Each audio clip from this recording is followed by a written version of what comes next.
Coronavirus, something we didn't know much about until recently when it hit the headlines and we gradually watched it get closer and closer to home.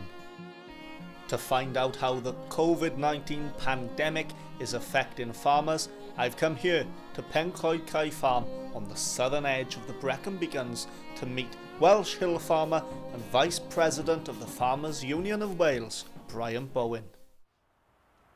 So far, I suppose because it's calving and lambing season and we are normally sort of isolated quite considerably this time of year, so far in that respect it hasn't impacted greatly.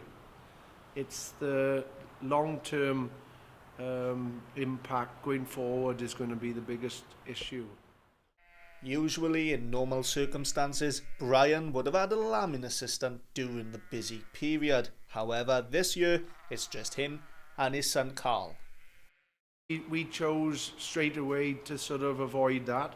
Two elderly parents, and thankfully both of us have coped quite well, you know, both of us being my son and I, quite well because of managing it in the way that we have.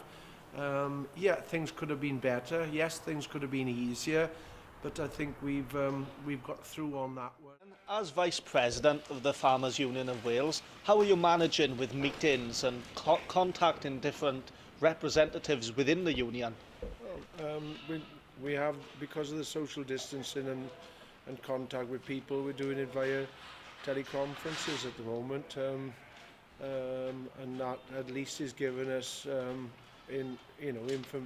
keeping up to date with information then. What's the current stance with livestock markets? Are they operating? Are they closed? How do you fare if you have to take stock to market? At the moment it's drop and go.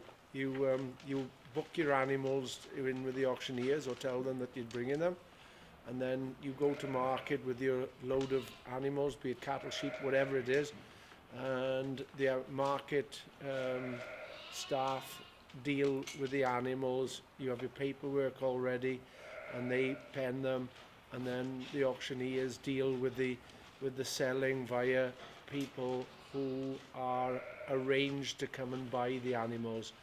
It's working okay, but at the moment there is a demand, and the worry is, especially in the sheep sector, that there'll be more supply of animals than there will be demand.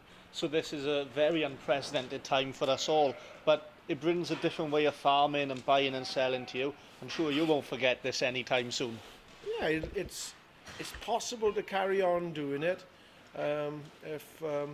if we are supported like other businesses in a way through this crisis.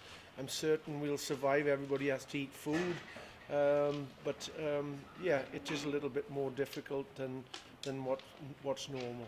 So there we have it, what COVID-19 means to farmers and how farmers are going to work to overcome the situation.